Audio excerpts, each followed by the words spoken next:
Bab 661, membunuh atau tidak membunuh. Kata-kata Sarah mengejutkan Evelyn. Dia tidak pernah menyangka Sarah bisa mengucapkan kata-kata seperti itu. Sarah, kamu? Dia memandang Sarah dengan ragu. Sarah tersenyum, aku bercanda, tapi Evelyn, kamu benar-benar harus bekerja keras. Julian memiliki banyak musuh sekarang, dan dia hanya bisa benar-benar pensiun jika dia menyelesaikan masalah ini, jika tidak, dia tidak akan bisa hidup stabil. Saya tahu. Evelyn tidak terlalu banyak berpikir. Dia tampak khawatir dan berkata, saya juga ingin membantu Julian, dan saya telah berusaha sangat keras, tetapi kekuatan saya terlalu rendah, dan tidak ada seorang pun di keluarga Fisher meyakiniku, ditambah Albram. Hey. Evelyn menghela nafas tanpa daya. Sarah mendengarkan dengan tenang dan tidak berkata apa-apa. Meskipun dia tidak senang dengan Evelyn, Evelyn sangat pintar. Dengan bantuannya kepada Julian, Julian dapat menyelamatkan banyak masalah. Dan dia juga dapat melihat bahwa Evelyn menyukai Julian. Selama Evelyn bisa mengamankan posisinya sebagai kepala keluarga Fisher, maka dengan prestise keluarga Fisher, dia seharusnya bisa memenangkan banyak sekte Guwu atau keluarga Guwu. Ada hal lain yang harus kulakukan, jadi aku pergi dulu. Sarah tidak tinggal lebih lama di rumah Fisher, berbalik dan pergi. Evelyn melihat sosok Sarah yang pergi dan tidak bisa menahan cemberut. Apa yang terjadi? Mengapa saya merasa Sarah telah banyak berubah dan menjadi asing? Dia bukan lagi Sarah yang sama seperti sebelumnya. Dia menggelengkan kepalanya dan tidak terlalu memikirkannya. Sarah meninggalkan keluarga Fisher. Dia membuka kamar presidensial di sebuah hotel bintang 5 di Kyoto. Dia mengeluarkan ponselnya dan menelepon penanggung jawab Istana Tenno di Kyoto. Setelah menelepon, dia menunggu di kamar. Sekitar setengah jam kemudian, ada ketukan di pintu. Sarah pergi untuk membuka pintu. Ada seorang pria berdiri di depan pintu. Orang ini mengenakan jas hitam, topi, dan topeng hitam di wajahnya. Datang. Sarah berbalik dan memasuki rumah. Pria itu mengikuti di belakang. Di dalam kamar, Sarah sedang duduk di sofa. Seorang pria bertopeng dan berjas hitam berdiri di samping. Sarah meliriknya dan memerintahkan, lepaskan topengnya. Ini?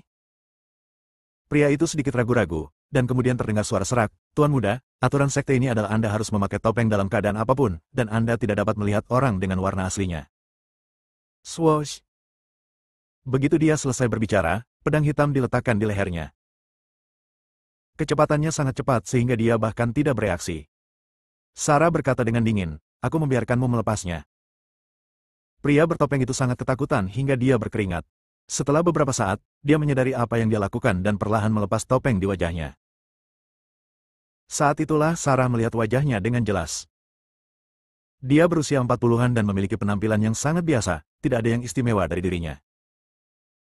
Sarah tahu bahwa orang di depannya adalah penanggung jawab Istana Raja Surgawi di Kyoto dan salah satu dari 10 tetua Istana Raja Surgawi. Kultivasi ada di 3 alam. Sedangkan sisanya, dia tidak tahu. Siapa namamu? Sarah menyerungkan pedangnya, duduk, dan bertanya dengan ringan. Kembalilah, Tuan Muda, nama bawahan saya adalah Asgar. Ya, bagus sekali. Sarah berkata, mulai sekarang, ketika kamu bekerja untukku, kamu tidak boleh membocorkan apapun yang kuberitahukan kepadamu, terutama Tuan Istana. Kamu tidak boleh memberitahu Tuan Istana, jika tidak. Sarah tampak acuh tak acuh. Mata dinginnya mengejutkan Asgar. Badai muncul di benaknya. Apakah ini masih Sarah yang sama? Dia masih ingat ketika Sarah datang ke Kyoto lebih dari 2 bulan lalu, dia hanyalah gadis biasa. Sekarang, hanya dengan melihatnya saja sudah bisa membuatnya gemetar. Tuan Muda, bukankah Anda meminta saya untuk mengkhianati Tuan Istana? Jika Tuan Istana mengetahuinya, saya akan mati. Kematian? Sarah berkata dengan ekspresi acuh tak acuh, percaya atau tidak, aku akan membunuhmu sekarang. Ekspresi acuh tak acuh Sarah membuat Asgar tahu bahwa dia tidak bercanda. Dia menarik napas dalam-dalam dan bertanya, Tuan Muda, apa yang Anda ingin saya lakukan? Sarah memerintahkan, pergi dan selidiki informasi Albram keluarga Fisher untukku. Keluarga Fisher? Ya. Sarah mengangguk dan berkata, saya perlu mengetahui semua informasinya sebelum hari menjadi gelap, jadi turunlah. Ya. Asgar tidak berkata apa-apa dan berbalik untuk pergi. Setelah meninggalkan kamar hotel, dia langsung ambruk ke tanah dan duduk di tanah beberapa saat sebelum berdiri. Dia tampak serius dan tidak tahu apakah harus memberitahu kepala istana tentang hal ini.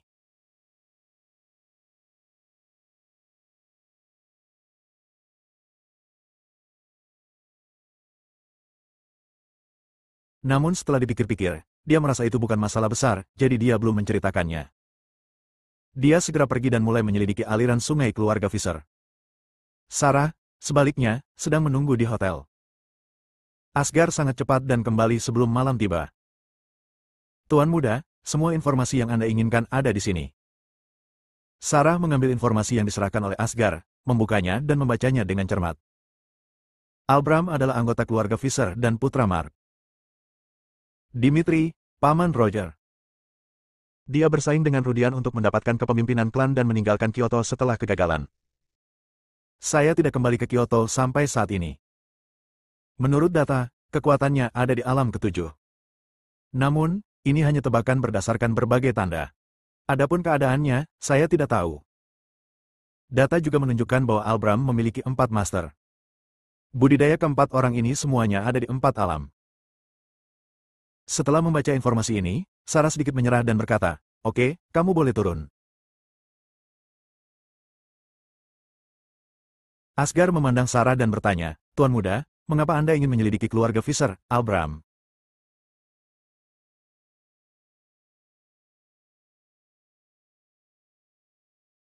Sarah meliriknya dan berkata dengan tenang, "Jangan bertanya apakah kamu tidak boleh bertanya." Ya. Asgar tidak bertanya lagi dan segera pergi. Sarah bangkit dan pergi ke balkon. Ini lantai 28. Berdiri di balkon, Anda bisa melihat kota yang terang benderang. Albram. Dia bergumam pelan. Membunuh atau tidak? Dia juga ragu-ragu. Albram adalah anggota keluarga Fisher, putra Mark, paman Dimitri dan Roger, dan nenek moyang Julian.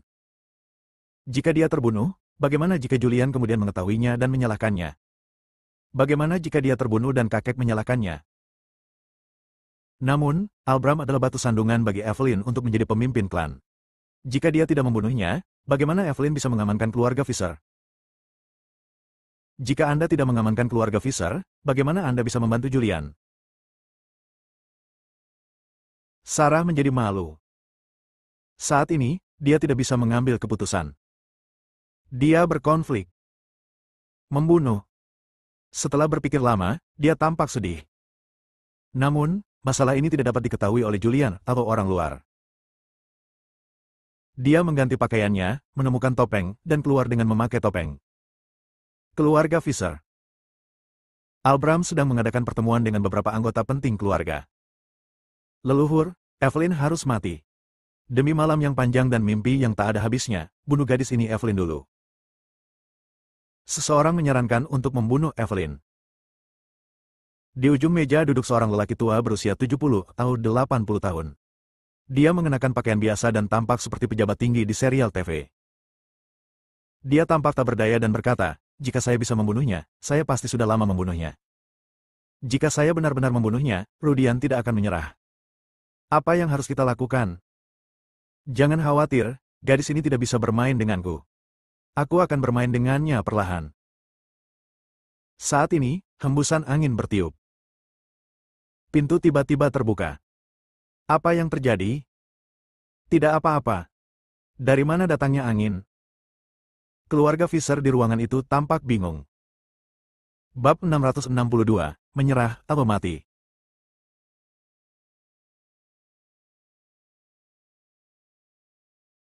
Beberapa orang di rumah itu dibawa oleh Albram dari keluarga Fisher di Nanling, dan anggota keluarga Fisher ini adalah orang kepercayaannya. Setelah dia gagal bersaing untuk mendapatkan pemimpin klan, dia mengikutinya ke Nanling. Ada juga beberapa dari keluarga Fisher di Kyoto. Orang-orang ini sebagian besar adalah Bray. Mereka semua tidak tahan dengan Evelyn menjadi pemimpin klan, jadi mereka mengikuti Albram. Lebih dari 30 orang berkumpul dan mendiskusikan bagaimana menghadapi Evelyn dan bagaimana cara mengusir Evelyn dari keluarga Fisher. Tiba-tiba angin bertiup, membuka pintu. Banyak orang melihat ke pintu dengan ekspresi bingung. Seorang junior dari keluarga Fisher pergi untuk menutup pintu. Baru saja sampai di depan pintu. Swoosh! Terdengar suara angin kencang. Ah! Pemuda dari keluarga Fisher yang menutup pintu sangat ketakutan hingga dia berguling dan merangkak menuju rumah. Hantu! Berguling dan menjerit. Seorang pria bertopeng hantu muncul di pintu.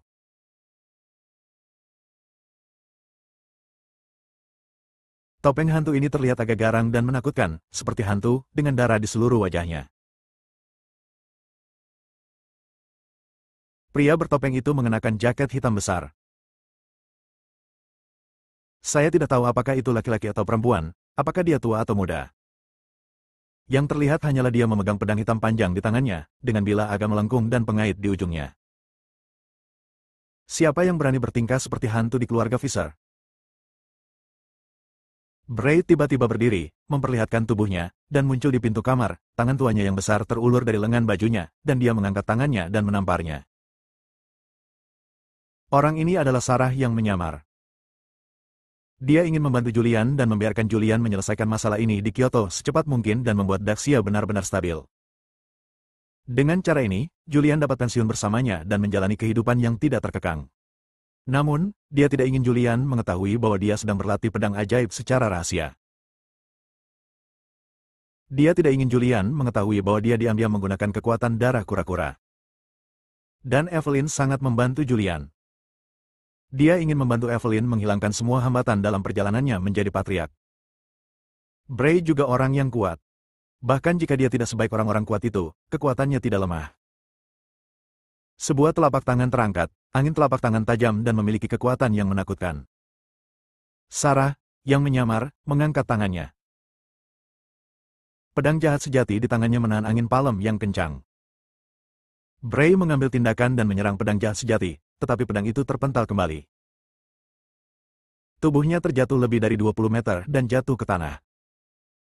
Sarah masuk dengan tenang sambil memegang pedang jahat sejati. Anggota keluarga Fisher yang lebih muda di ruangan itu terkejut hingga jatuh ke tanah ketika mereka melihat Bray bahkan tidak bisa menahan diri untuk menghadapinya, dan terus mundur karena ketakutan. Di ujung meja, Albram, yang mengenakan pakaian biasa dan tampak tua, perlahan berdiri dan menatap Sarah yang masuk dengan mata kosong. Dengan ekspresi muram di wajahnya, dia bertanya dengan suara dingin, "Siapa Anda, Tuan, dan mengapa Anda ada di sini, di rumah Fisher saya?" Saat Albram berdiri, keempat lelaki tua yang berdiri di samping juga berdiri. Sarah melirik orang-orang ini. Dia tahu bahwa inilah 4 orang kuat di sekitar Albram. Keempat orang ini adalah orang kepercayaannya. Setelah gagal bersaing untuk mendapatkan pemimpin klan, dia mengikuti Albram. Saat ini, wajah cantiknya di balik topeng terlihat kesakitan, sedikit garang dan menakutkan, seperti hantu sungguhan. Darah melonjak di tubuhnya. Kekuatan dahsyat mengubah dan meresap ke seluruh tubuh. Namun, setelah lebih dari 10 hari melatih kekuatannya, dia sudah menahan nafasnya dan mencegahnya bocor. Namun darah penyu masih bisa memberikan kesan negatif padanya. Tapi dia menahannya dengan paksa. Aktifkan teknik sangking untuk menekan dampak negatif darah penyu pada diri Anda. Di bawah pengaruh darah penyu, dia merasa bahwa semua orang di dunia ini adalah semut, dan dialah satu-satunya yang lebih unggul. Dia memiliki keinginan untuk membunuh semua semut ini. Namun, dia menahan diri.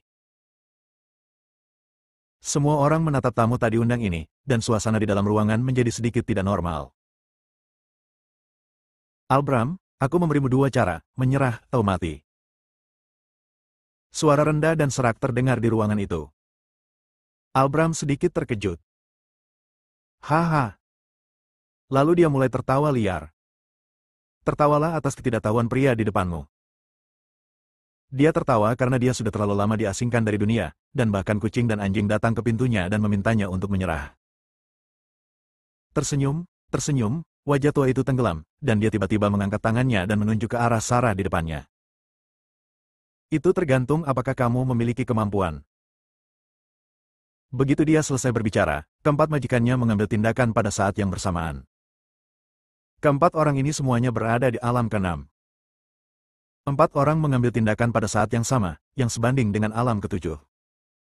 Empat angin palem yang kencang menyapu. Mati. Sarah meraung dengan suara rendah. Dia mengangkat pedang jahat sejati di tangannya. Pedang menakutkan itu berkembang. Kekuatan pedang ini terlalu menakutkan. Ruangan itu langsung hancur oleh nafas Sarah. Anggota keluarga Fisher di ruangan itu sangat terkejut hingga mereka terbang keluar. Empat orang yang mengambil tindakan dipukul mundur bahkan sebelum mereka mendekati Sarah. Begitu Sarah mengambil tindakan, bahkan Albram pun terkejut. Aura ini terlalu kuat. Begitu kuatnya hingga rasa takut muncul di dalam hatinya, tanpa ada keinginan untuk melawan. Delapan alam yang menggerakkan langit. Tubuh Albram dengan cepat mundur. Empat orang kuat di bawahnya juga ditolak oleh aura cahaya pedang, dan terpaksa tidak mendekat. Membunuh. Saat ini, aura Sarah seperti pelangi. Tubuh itu melompat ke udara dan muncul setinggi lebih dari 20 meter di udara, dengan pedang jahat sejati dimiringkan di tangannya. Sekarang selama dia menyerang dengan pedangnya, seluruh keluarga Fisher akan hancur dalam sekejap.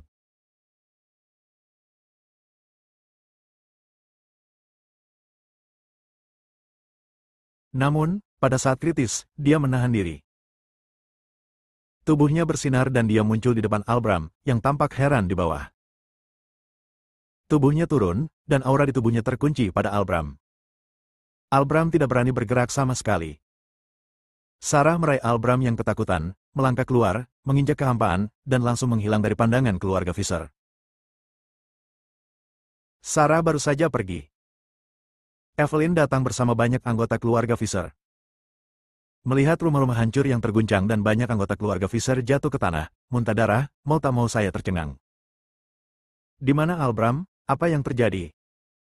Evelyn memandang semua orang dan bertanya seperti pemimpin klan. Baru kemudian keluarga Fisher bereaksi. Mereka menatap saya dengan wajah bingung dan terkejut. Evelyn berjalan menuju Bray. Kakek ketiga, beritahu aku. Bray juga kaget dan wajahnya tidak terlihat bagus. Dia menarik napas dalam-dalam dan berkata, seorang tamu tadi undang baru saja datang ke pintu dan membuat tindakan besar dalam keluarga. Hanya dengan satu pedang, dia memukul mundur empat tuan di bawah panji paman Albram dan membawa paman itu pergi dengan paksa.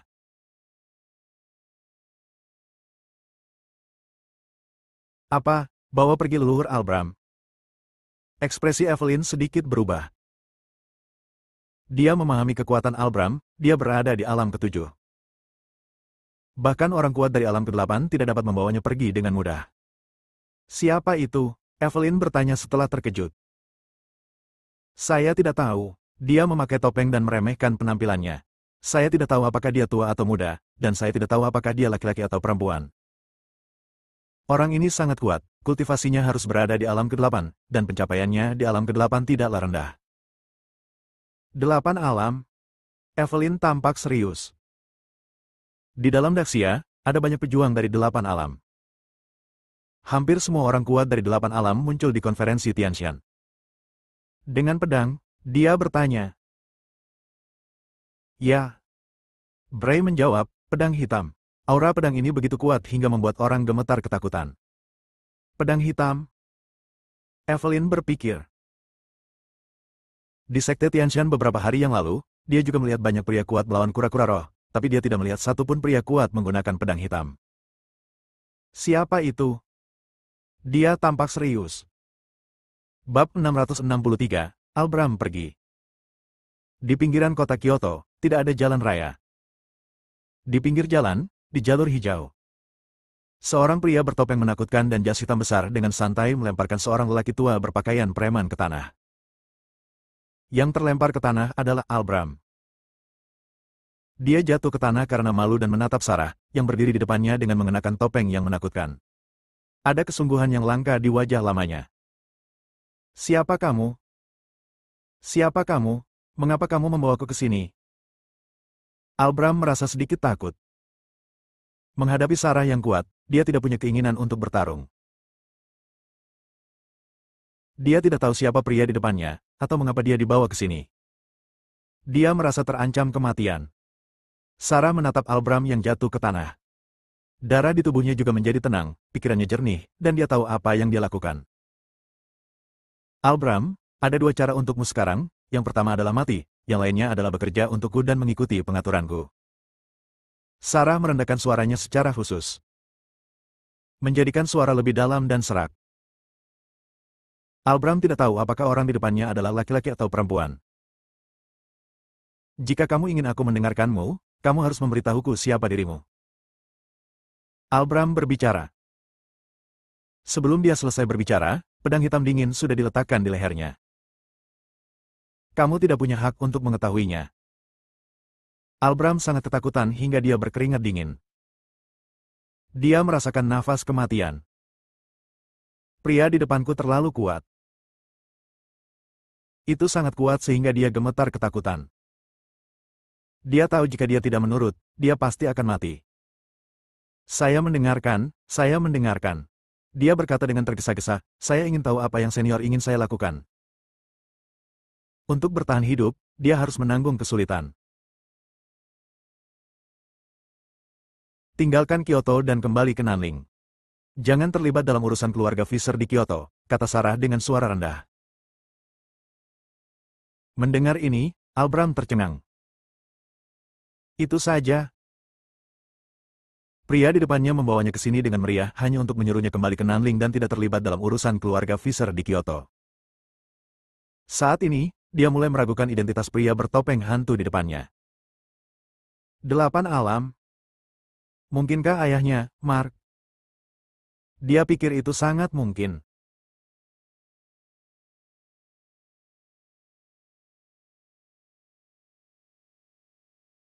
Meskipun Evelyn mengatakan bahwa Roger mengambil tindakan terhadap ayahnya, Mark, tidak ada yang melihat tubuh Mark. Ada kemungkinan besar Mark masih hidup. Dan pasti Mark lah yang sangat peduli dengan keluarga Fisher sekarang. Ya. Dia tidak ragu-ragu. Dia telah menjalani kehidupan yang sangat stabil di Nanling selama ini. Dia tidak tahu tentang pemimpin klan. Hanya ketika Bray menemukan seseorang untuk mengundangnya, dia mendapat ide. Di samping itu, Sarah berbicara lagi. Senior, perintahmu. Dia menduga orang di depannya kemungkinan besar adalah Mark, dan dia sangat menghormatinya.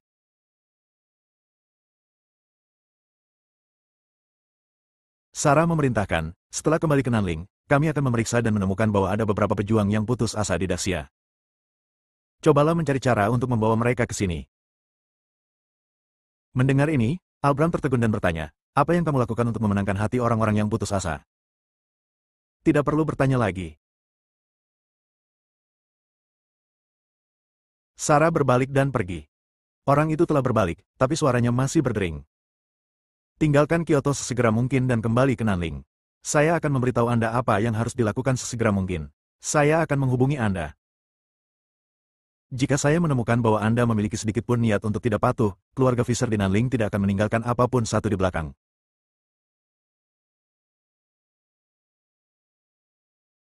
Albram tidak bisa menahan diri untuk tidak bergidik ketika mendengar suara dingin ini. Keluarga Fisher di Nanling tidak punya ayam atau anjing lagi. Sama sekali tidak mungkin ini adalah ayah. Ayah tidak akan pernah mengucapkan kata-kata yang memilukan seperti itu. Albram bergumam pelan. Baru setelah Sarah pergi, dia perlahan berdiri. Kembali ke Nanling. Saat ini, dia tidak punya pilihan. Pria super kuat tertarik padanya. Jika dia tidak melakukan apa yang dia katakan, keluarga Nanling Jiang dan garis keturunannya pasti tidak akan memiliki kehidupan yang baik. Dia menarik napas dalam-dalam, lalu menyeret tubuhnya yang malu menjauh. Segera, dia kembali ke rumah Fisher. Setelah tiba di rumah Fisher, mereka menemukan bahwa Evelyn telah memanggil beberapa anggota penting keluarga dan sedang mengadakan pertemuan untuk membahas apa yang telah terjadi sebelumnya. Ayah. Kakek. Pemimpin klan. Ketika Albram kembali, banyak orang menunjukkan kegembiraan di wajah mereka. Albram memandang Evelyn, yang berada di posisi pertama, dan pada keluarga Fisher yang hadir. Tuan, siapa yang membawamu pergi?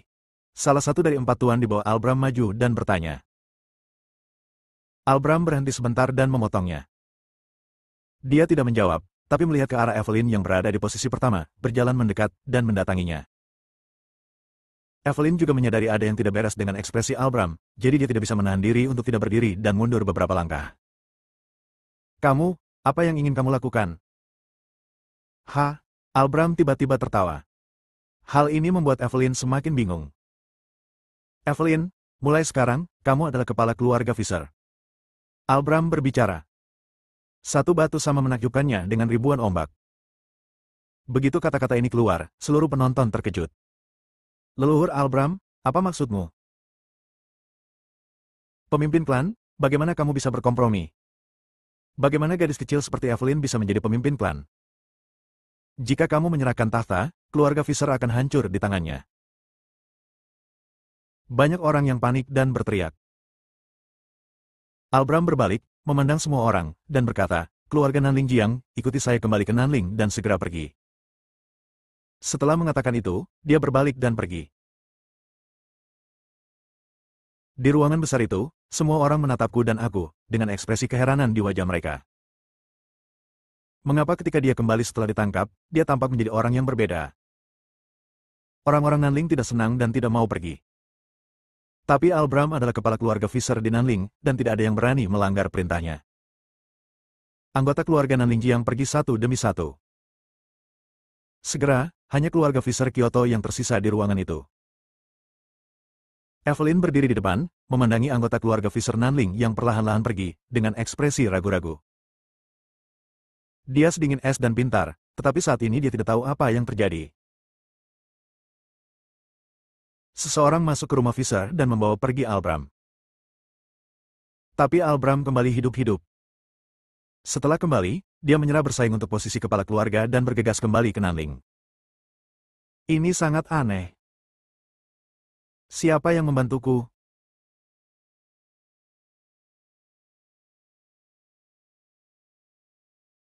Evelyn bingung. Dia tahu pasti ada seseorang yang diam-diam membantunya. Tapi siapa ini? Dari keluarga Fisher, dia mengetahui bahwa orang yang membawa pergi Albram adalah pria super kuat dengan kekuatan di alam ke-8. Dan di 8 alam, pencapaiannya tidak rendah. Namun, dia sama sekali tidak mengenal ahli 8 alam. Dia tidak dapat memahaminya, dan dia berhenti memikirkannya untuk saat ini. Wei Wei berhenti dan berkata, ini sudah larut.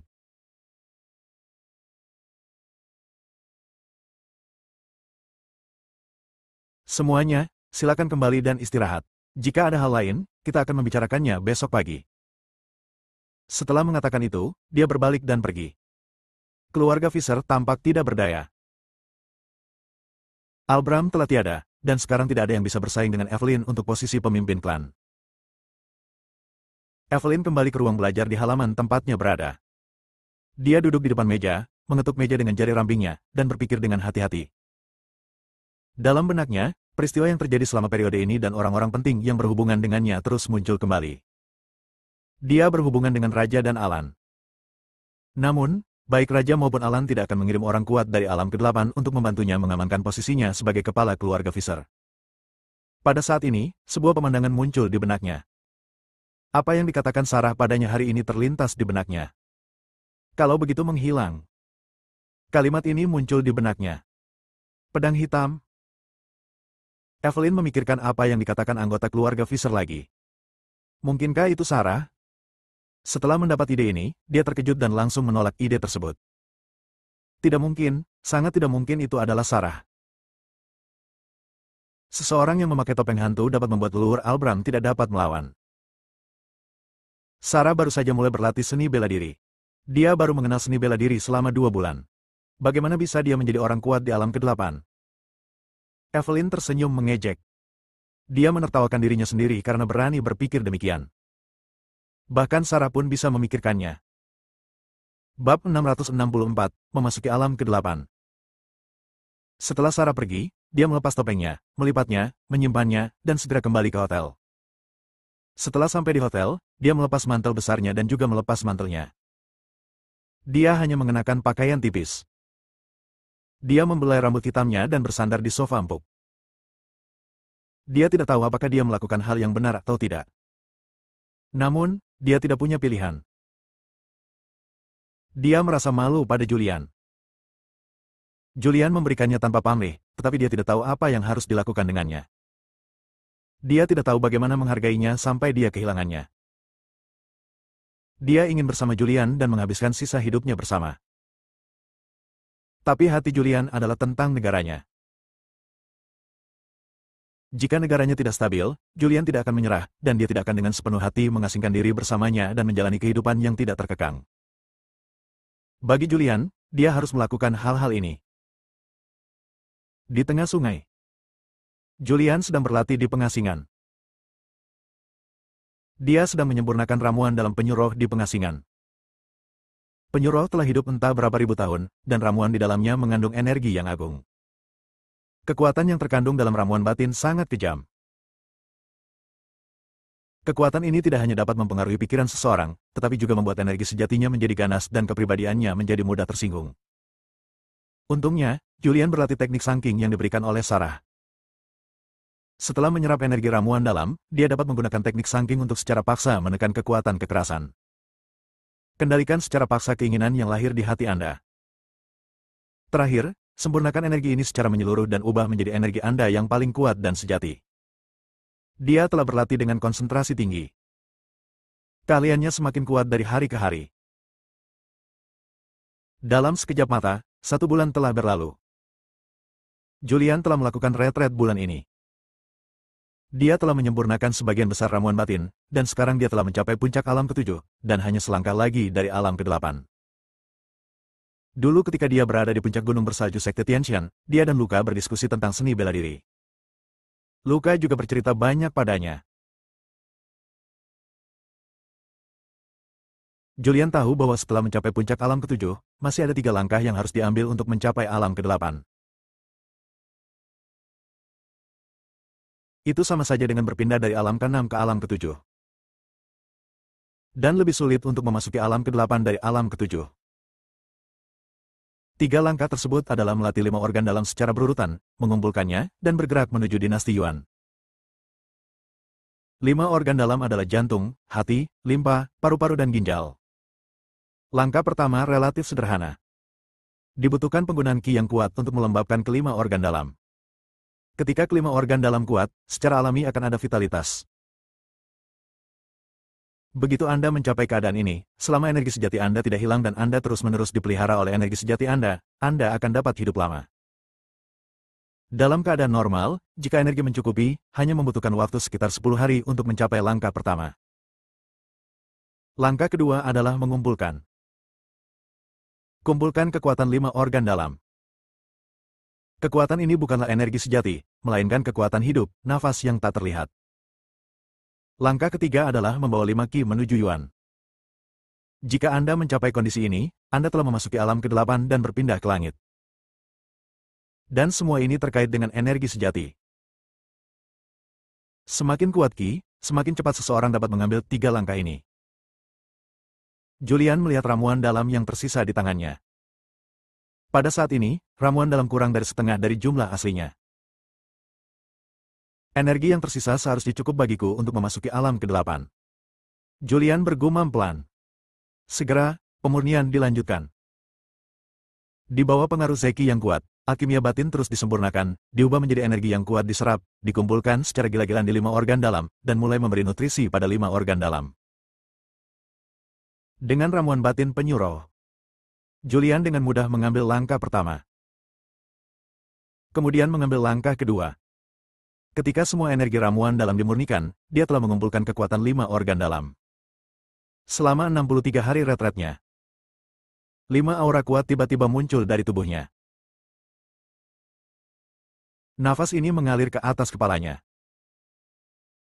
Dan 3 bunga yang telah memasuki 7 alam dan dibudidayakan juga berkumpul. 3 bunga asli berkumpul di atas, dan 5 ki sedang berjalan lancar. Aura di tubuh Julian meningkat secara ekstrim saat ini. Dia berdiri perlahan, dengan ekspresi tenang di wajahnya, tanpa kegembiraan atau kekhawatiran, dan bergumam pelan, akhirnya, kita telah memasuki alam ke-8. Setelah 2 bulan mengasingkan diri dan menyerap energi ramuan batin penyuruh, energinya melonjak dan vitalitasnya menjadi sangat kuat. Sekarang, dia telah memasuki ranah ke-8. Suasana yang dilindungi undang-undang. Berjalan keluar ruangan. Sekarang, sudah malam. Lobi di lantai bawah. Ada banyak orang berkumpul di sini. Priscilia, Taraf, Melanie, Cilia. Mereka berempat telah mengenal seni bela diri. Dalam 2 bulan terakhir, mereka sibuk dengan perusahaan atau berlatih bela diri di rumah dan mendiskusikan seni bela diri bersama. Nafas yang kuat. Taraf tampak kaget. Ya, itu terlalu kuat. Apakah saudara Fisher telah memasuki alam ke-8? Namun, aura kuat ini menghilang secepat datangnya. Tidak lama kemudian, Julian turun. Pada saat ini, Julian terlihat jauh lebih muda, dan kulitnya menjadi lebih putih dan lembut. Dia sama sekali tidak memiliki ketabahan seperti prajurit sebelumnya, dan dia tampak seperti anak laki-laki yang cantik. Sangat tampan. Beberapa gadis tercengang pada saat bersamaan. Mereka semua tertarik dengan aura tak kasat mata Julian. Mengapa saya merasa saudara Fisher jauh lebih muda? Dia hampir berusia 30 tahun, tetapi sekarang dia tampaknya berusia 20 tahun. Taraf memandang Julian yang berjalan ke arahnya dan berbicara dengan lembut. Ya. Priscilia mengangguk dan berkata, dia memang sedikit lebih muda. Julian mendekat, melihat beberapa orang yang berdiri dengan ekspresi terkejut di wajah mereka, tersenyum, dan berkata, mengapa kalian semua menatapku seperti ini? Julian, apakah kamu sudah memasuki alam ke-8? Taraf sadar dan bertanya. Sudut mulut Julian terangkat, membentuk senyuman tipis. Dia memandang Taraf.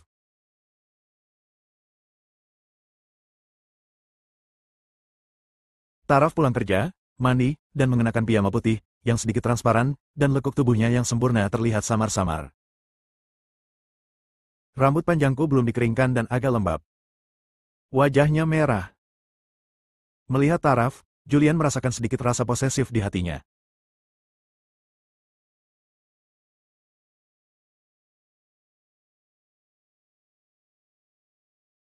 Dia menggelengkan kepalanya sedikit untuk menekan pikiran di dalam hatinya, lalu berjalan mendekat, duduk, mengangguk dan berkata, baiklah, saya telah memasuki alam ke-8. Ketika Julian menatap Taraf, Taraf juga tercengang. Julian belum pernah memandangnya dengan mata seperti itu sebelumnya. Dia juga sedikit senang di hatinya. Dia berjalan mendekat dan duduk di sebelah Julian. Dia sengaja berdiri di samping Julian. Julian bisa mencium aroma di tubuhnya, dan dia tidak tahu apakah itu bau parfum atau bau sampo yang tertinggal di rambutnya. Selamat. Setelah Taraf duduk, dia berkata sambil tersenyum cerah. Saya mendengar guru berkata bahwa dia adalah seorang jenius. Dia memasuki alam ke-7 sebelum dia berusia 40 tahun. Namun, dia tidak memasuki alam ke-8 sampai dia hampir berusia 100 tahun. Saudara Fisher memasuki alam ke-8 sebelum dia berusia 30. Memasuki alam ke-8 di usia yang begitu muda, dengan vitalitas yang kuat, tidak sulit untuk hidup sampai usia 200 tahun. Ya. Julian menyentuh hidungnya. Taraf duduk di sebelahnya, dia sedikit gelisah. Ya, Melanie juga berkata dengan penuh semangat, inilah yang dikatakan gurunya. Guru berkata bahwa semakin cepat kamu memasuki alam ke-8, semakin lama kamu akan hidup karena vitalitasmu masih utuh. Julian memandang banyak orang di ruangan itu. Entah kenapa, pikiran jahat muncul di benaknya. Dia panik dan diam-diam mengaktifkan teknik sancing, menekan keinginan yang muncul di hatinya. Dia mengganti topik pembicaraan dan bertanya, ngomong-ngomong, apakah ada sesuatu yang besar yang terjadi sejak saya mengasingkan diri selama 2 bulan? Taraf menggelengkan kepalanya dan berkata, saya tidak tahu tentang dunia seni bela diri kuno, tetapi di sini, di Jiangzhong, perkembangan berusia seabad masih sangat pesat.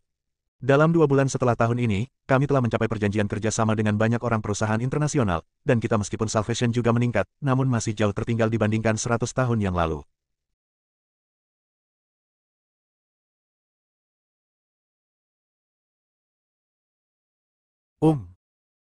Julian mengangguk.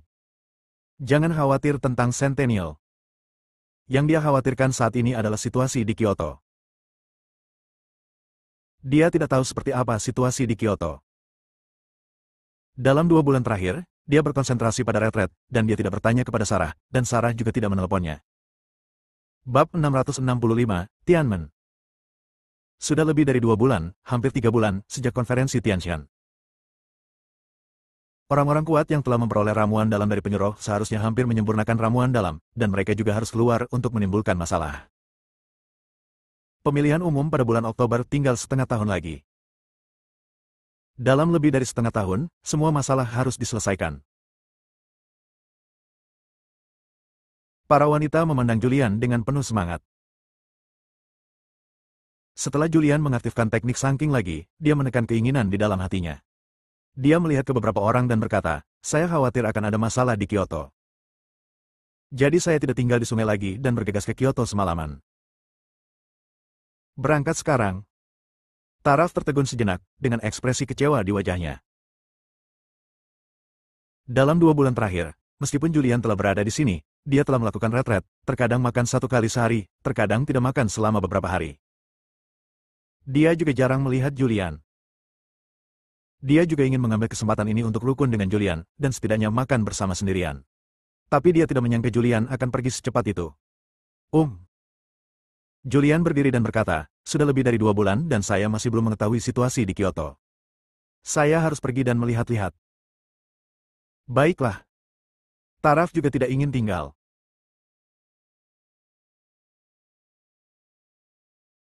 Dia berdiri, mengatur pakaian Julian, dan berkata dengan ekspresi lembut di wajahnya, meskipun saya belum pernah ke Kyoto, dan saya tidak tahu situasi di Kyoto, saya dapat menebak bahwa situasi di Kyoto seharusnya begitu lebih parah, jadi kamu harus berhati-hati.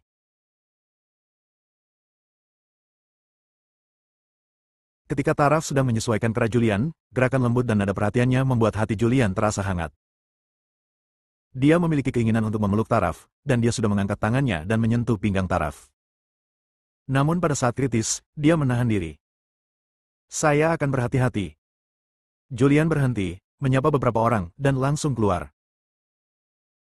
Setelah meninggalkan rumah Priscilia, Julian mengeluarkan ponselnya dan menelepon King Kotake.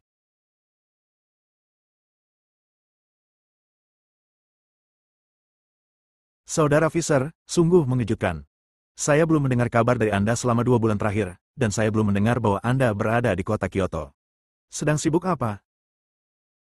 Suara King Kotake yang agak tidak terduga terdengar dari telepon. Julian berkata, saya telah mengasingkan diri selama lebih dari 2 bulan dan belum berhubungan dengan dunia luar. Sekarang saya harus bergegas ke Kyoto semalaman. Tolong bantu saya mengatur pesawat khusus. Suara King Kotake keluar dari telepon, oke, tidak masalah. Setelah Julian menyapa King Kotake, dia naik taksi ke area militer.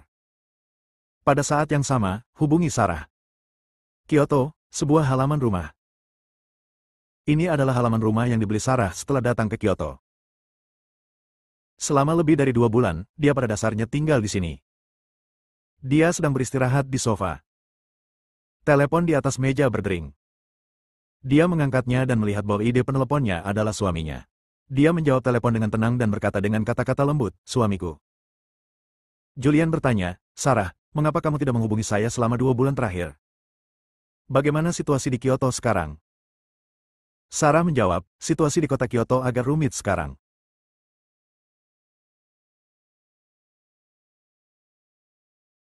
Saya tidak dapat menjelaskannya dengan jelas dalam beberapa kata. Suamiku, sudahkah Anda menyempurnakan ramuan dalam penyuruh dan keluar dari pengasingan?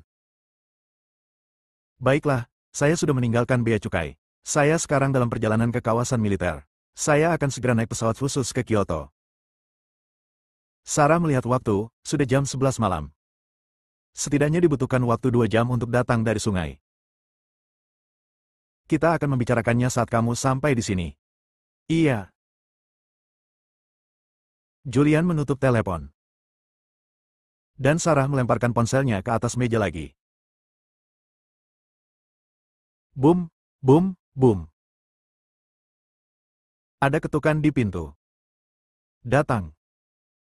Sarah berteriak, dan pada saat yang sama ekspresinya menjadi dingin. Segera setelah itu, pintu dibuka dan seorang pria masuk. Pria ini mengenakan jas hitam dan topeng ganas. Tuan. Sarah tampak acuh tak acuh dan bertanya, bagaimana situasinya? Tuan, kecuali 4 klan kuno utama, keluarga Kotake, keluarga Luo, Shaolin, Wudang, Tianshan, sekte pedang 5 gunung dan beberapa keluarga dan sekte besar lainnya, semua sekte, keluarga, dan pejuang lainnya telah dipulihkan. bisa jadi mengatakan bahwa sekarang sebagian besar dunia seni bela diri kuno ada di tangan Tianmen. Sarah mengangguk dengan lembut. Dalam 2 bulan terakhir, dia tidak pernah menganggur. Dia pertama-tama menaklukkan Albram, kemudian menaklukkan beberapa orang yang putus asa, dan diam-diam mendirikan Tianmen. Dalam 2 bulan terakhir, kekuatan Tianmen menjadi semakin kuat, dan mereka terus menekan dan mendapatkan kembali beberapa sekte dan keluarga. Orang di depan saya adalah wakil pemimpin sekte Tianmen. Dia juga satu-satunya orang yang melihat wajah asli Sarah. Pria yang berlutut di tanah bertanya, "Guru, apa rencana selanjutnya? Tolong beri saya instruksi." Sarah bertanya dengan tenang, "Kecuali Bari, bukankah ada orang kuat yang membunuh penyuruh di sekte Tianshan yang muncul hari itu?" "Ya, kecuali Bari sekte Gu, orang-orang kuat lainnya tampaknya telah menghilang. Sudah hampir 3 bulan dan mereka belum muncul." "Aku tahu, turunlah, jangan datang menemuiku akhir-akhir ini, tunggu perintahku." "Ya, Tuan." Pria yang berlutut di tanah berdiri, lalu berbalik dan pergi. Sarah bersandar di sofa dan mulai berpikir.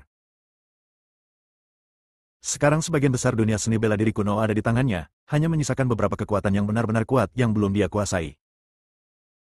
Evelyn juga mengambil kendali penuh atas keluarga Fisher. Dengan keluarga Tianmen dan Fisher, kekuatan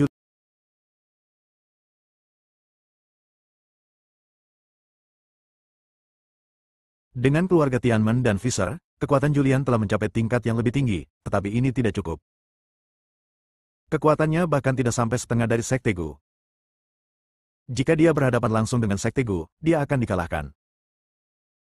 Penting untuk menyatukan dunia seni bela diri kuno sehingga mereka dapat bersaing dengan Sekte Gu dan membantu Julian melenyapkan Sekte Gu dan Bari. Setelah berpikir lama, dia berdiri dan pergi ke kamar mandi. Dia melepas pakaiannya dan berjalan ke bak mandi dalam keadaan telanjang. Dia mandi, mencuci dirinya hingga bersih, dan menyemprotkan parfum. Lalu aku menunggu dengan sabar di rumah. Menunggu Julian datang ke Jiangzhou. Pada pukul 2 pagi, Julian datang ke Kyoto dan menelepon Sarah. Sarah memberitahunya alamatnya. Dia membawa kendaraan militer ke halaman yang dibeli oleh Sarah. Segera setelah Anda memasuki rumah. Sarah mau tidak mau menerkam ke depan, memegang bagian belakang kepala Julian dengan kedua tangannya, dan berinisiatif untuk menciumnya. Ciuman ini benar-benar membangkitkan hasrat di hati Julian. Dia tidak bisa menahan diri untuk tidak memeluk Sarah dan menekannya ke dinding. Ciuman liar. Ciumlah hingga napas Anda menjadi sesak. Pakaian Sarah terlepas. Tiba-tiba terjadi pasang surut. Setelah itu, Sarah bersandar di pelukan Julian. "Suamiku, apakah kamu sudah memasuki alam ke-8? Sarah mengetahui kekuatan Julian, dia berada di alam ke-7 sebelum mengasingkan diri, dan sekarang dia telah menyempurnakan ramuan dalam penyuruh. Tapi dia tidak tahu apakah Julian telah memasuki alam ke-8. Julian memeluk Sarah, yang sedang meringkuk di pelukannya, dan berkata dengan lembut, "Kita sudah masuk." Ngomong-ngomong, apa yang terjadi di Kyoto dalam 2 bulan terakhir, dan apa yang terjadi di dunia bela diri kuno dunia seni? Mendengar ini, ekspresi Sarah menjadi serius dan berkata, "Situasi di dunia seni bela diri kuno tidak terlalu optimis." Hati Julian menegang dan dia tidak bisa menahan diri untuk tidak bertanya, "Ada apa? Apakah sesuatu yang besar terjadi?" Sarah mengangguk dan berkata, "Dalam 2 bulan terakhir, kekuatan bernama Tianmen tiba-tiba muncul di dunia seni bela diri kuno. Kekuatan ini menyapu dunia seni bela diri kuno dan memulihkan banyak sekte dan keluarga. Sekarang orang-orang di dunia seni bela diri kuno panik." "Tianmen?" Julian mengerutkan kening dan bertanya, "Dari mana asalnya?" Sarah menggelengkan kepalanya, "Saya tidak tahu.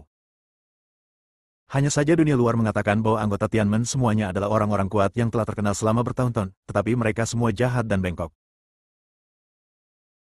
Mereka telah diburu turun melalui jalan lurus aliansi bela diri. Saya tidak tahu siapa yang membentuk Tianmen." Bersambung.